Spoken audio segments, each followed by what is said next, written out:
Hello, I mentioned a while back that I'd had a big clear out of my lesser used art materials on eBay, but one of the problems of that is that I was on eBay and then other art materials catch my eye, and I couldn't resist this job lot of Winsor Newton Professional Watercolours. These are their smallest 5ml tubes. These worked out at about £2 each, which is pretty decent, as some of these sell for up to £10 a tube, brand new, and most of these are new. I've had a few Winsor Newton watercolours in the past, and I did make a video on them. Of the colours that I've already got though, quite a few are lower tinting strength ones, and I was questioning whether the Winsor Newton lower tinting strength paints were harder to re-wet than other brands' lower tinting strength paints. So there was quite a bit of discussion about that, but I've not really tried out many of the mainstream, more regular colours from Winsor Newton. So I'm really quite excited to crack into these. I've got 63 colours here, and of the 63, 46 are single pigments. I think possibly there are about 115 Winsor & Newton Professional Watercolour paints available, including the new Revival colours, but don't quote me on that. So this is just over half of the range, but I'm pretty pleased with the colours that were included. So I've dug out one of my old empty paint palettes.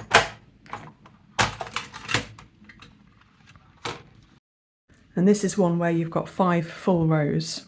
A lot of tins this size just have 4 rows with a narrower paintbrush section down the middle. And I've got some empty half pans and put those in. So I can fit 65 half pans in here, so I'll have 2 gaps. I'll just keep these separate from my large collection of watercolours because those tins are full now. So today I'm going to fill up this palette and I'm keen to swatch these paints out. I'm not sure quite how much will make it into the video because I think that would be an incredibly long video, but we'll see. It's going to slightly bother me that I've got some other Winsor & Newtons in my main palette, but never mind. I've put the paints into the order that they appear on the Winsor & Newton colour chart. I won't video putting all of the paint into pans. The paints varied in consistency, but they were probably about average to slightly runny. They didn't go in as runny as the Sennelier or M. Graham or A. Gallo tube paints though. I think they just look so delicious like this. I decided for the time being just to swatch them out onto a colour chart. I don't usually buy many yellows, oranges or reds, and so I've never had this many in a single brand before. I also usually gravitate to more transparent paints, and so I haven't got many cadmiums. There are a few different cadmium yellows and cadmium orange and reds here though, and I did actually really enjoy swatching them out. They were just so beautiful and rich. Where there were other pigments which I'm more familiar with, like PY150, with just this initial swatch they did feel very comparable to other professional watercolours that I've got. As you'd expect, the pigment load of various paints varied. This first one on the second line, for example, is Rose Doré, which has quite a low tinting strength, while others like the Phthalos were much more heavily pigmented. After I've finished swatching the colours though, I'll show you an up-close of the colour chart with all of the paint names on and pigment numbers. I was pretty happy with the range of colours though that were in this lot.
There are a few comparisons that I'd like to do with some of the Winsor Newton paints and watercolours that I've already got. So I'm just going to swatch out a few that interest me at the moment.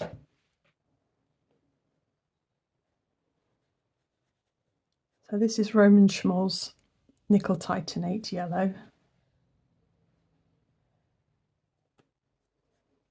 And then the Winsor Newton one. They're both PY53. I can't compare how they re-wet or anything because obviously I'm still using the wet Winsor Newton ones. So this is just a colour and granulation comparison at the moment. But they both seem pretty similar. And this is Rosa Gallery's Cadmium Lemon.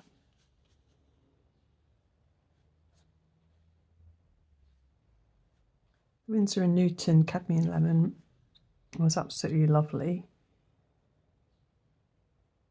It looks to be slightly warmer than the Rosa Gallery one.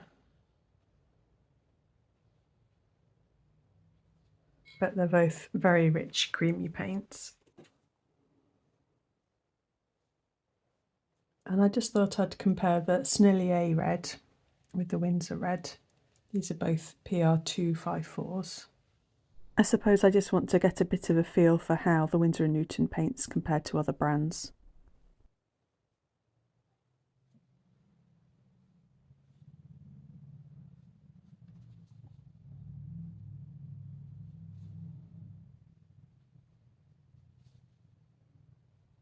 Yeah, they're both very similar. And I've got two PR209s, and this is Winsor & Newton's Quinacridone Red.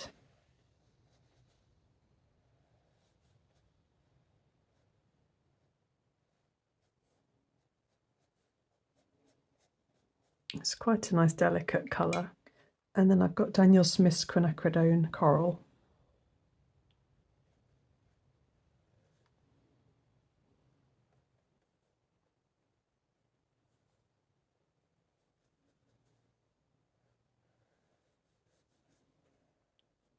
So the Daniel Smith one seems to be a tiny bit warmer. It's a little bit more orange leaning, but they're of similar strength. And then I wanted to try out, well, this is Winsor & Newton's Permanent Mauve. It's PV16. It looks like it's quite a nice granulating one. And I'll compare this to Roman Schmoll's Manganese Violet, which is PV16, which I really love. Again, it's got great granulation.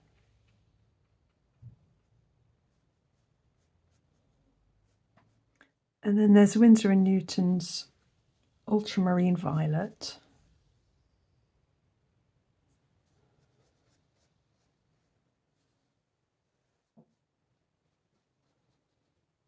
Which is another lovely granulating one. And when I bought my Just Go Sketching board, I was sent this as a free paint, and this is Just Go Sketching's Ultramarine Violet, which is also PV15.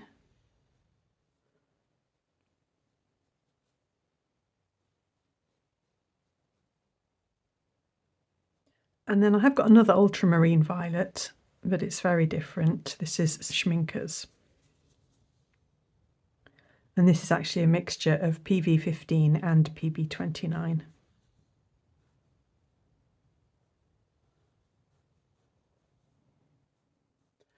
So this kind of shows how you can't really rely on things of the same name to be similar, but also that you can't rely on the same pigment number to produce exactly the same paint. You just need to take them as rough guides, really.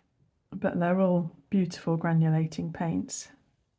And then I was curious just to do a bigger swatch of the French Ultramarine PB29 because I wanted to see how it granulates compared to my other ultramarines.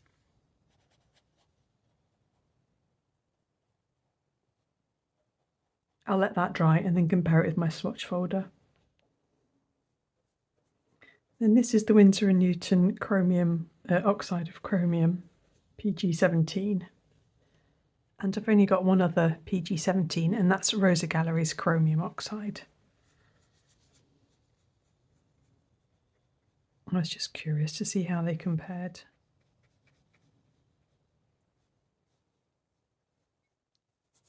Yeah, the Rosa Gallery one's a little bit greyer and darker. And then I just wanted to take a look at these PR179s. So there was the Brown Madder from Winsor & Newton.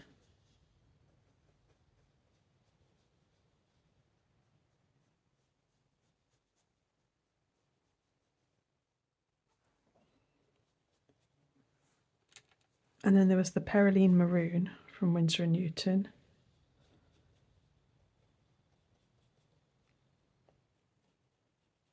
Both really nice reddish browns. And I was just curious to compare these to my Daniel Smith's Quinacridone Burnt Scarlet, which is PR206.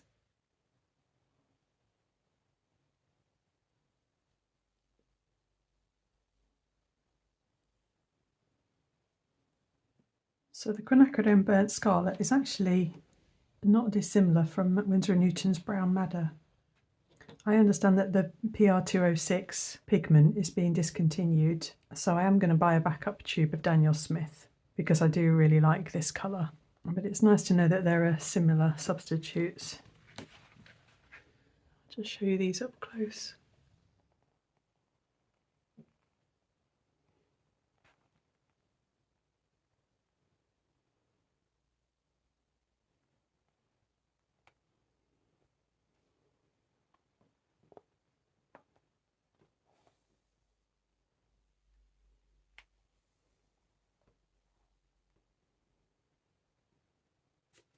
And as far as the French ultramarine goes, I'd say the Winsor & Newton one falls somewhere in the middle of the granulating spectrum. So you've got Schmincke's here, which is very granulating.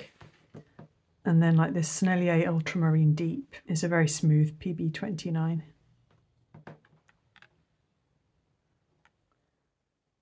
So here are Core Ultramarine and Daniel Smith French Ultramarine. I'd say it's more around that kind of mark. So I'm not hugely surprised, but it does seem like the Winsor & Newton are good, reliable, standard kind of watercolours. There aren't any of the super exciting convenience mixers, which I always enjoy. But I am really glad I've been able to get my hands on a good range of the Winsor & Newtons to be able to add to my watercolour collection and do comparisons with other brands. Obviously, I'm going to need to play around with them a lot more than this to get more familiar with them, but I'll show more of that in later videos. If you've got a favourite Winsor & Newton watercolour, I'd be really interested to know what it is and why. Thanks for watching anyway. I hope there was something of interest to you there. Bye!